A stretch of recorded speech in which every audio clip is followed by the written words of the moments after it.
Olá, alunos, vamos fazer aqui uma lista de exercícios sobre termodinâmica.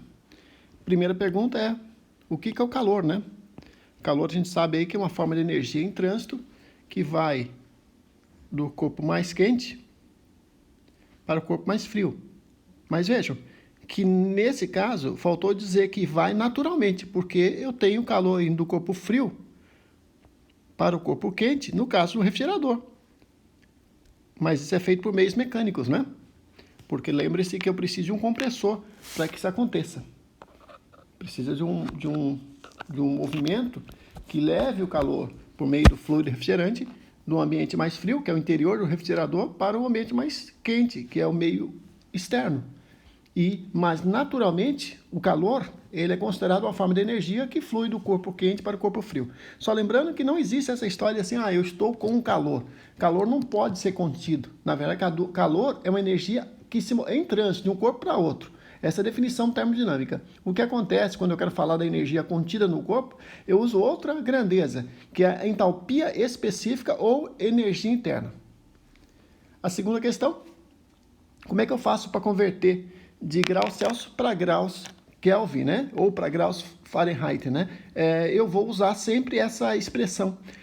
Graus Celsius igual a 0,55 vezes graus Fahrenheit menos 32. A escala Fahrenheit que vocês veem aí, ela é muito utilizada nos Estados Unidos. E a escala Kelvin é a escala considerada mais universal, usada mais em física, né? O Brasil usa graus Celsius, né? E a sua referência é quando o gelo está derretendo, nós temos 0 graus Celsius, enquanto que quando a água está vaporizando, temos 100 graus Celsius. Também era conhecido antigamente como centígrados, né? Por causa disso. A terceira questão é o que é mudança de fase, não é isso? Mudança de fase de uma substância é quando a alteração da estrutura molecular dela. Então vamos pensar, a água ela está gelo no estado sólido, a estrutura molecular está bem junto, né? Está bem, vamos dizer assim, mais próxima uma molécula da outra.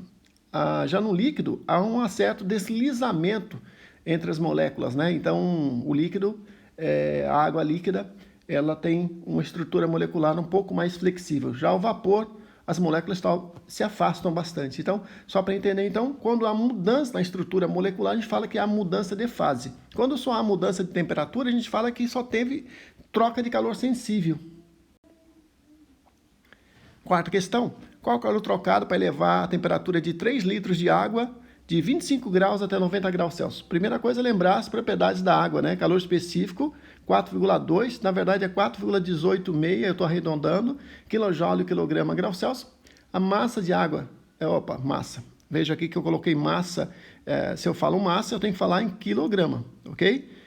E não em litros. Na verdade, o volume de água que foi dado na questão é de 3 litros. Só que a água, 1 litro, é 1 quilograma, praticamente isso, né? Por conta da densidade da água. Então, a gente usa 3 litros d'água é igual a 3 quilogramas. Temperatura inicial, 25 graus Celsius. Temperatura final, 90 graus Celsius, que dá um ΔT, uma variação de temperatura de 65 graus Celsius, né? Que está aqui, ó.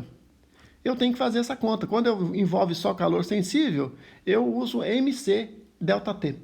Massa vezes calor específico vezes variação de temperatura, que vai dar 819 kJ. Lembrando que o grau Celsius que estava aqui, ó, na temperatura, vai cortar com esse grau Celsius, quilograma com esse quilograma. Sobrou só kilojoules.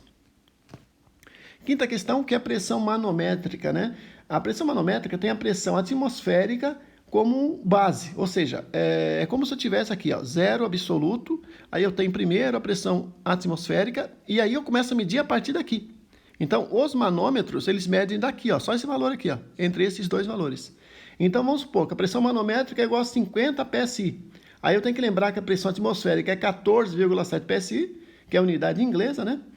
E a pressão absoluta é 64,7 PSI. Então, vejam que a pressão atmosférica, que é o 14,7, é a base para a medição. Sexta questão, qual a conversão de 300 PSI para a unidade Pascal? Primeiro, entender que 14,7 PSI corresponde a 101.325 pascals. Logo, eu vou fazer uma regra de 3. Então, multiplicando em cruz, ó, x vezes 14,7 é igual a 300 vezes 101.325. E o x vai dar, ó, em Pascal, dá uma grandeza bem grande. A gente divide por 1000 para dar em quilopascals.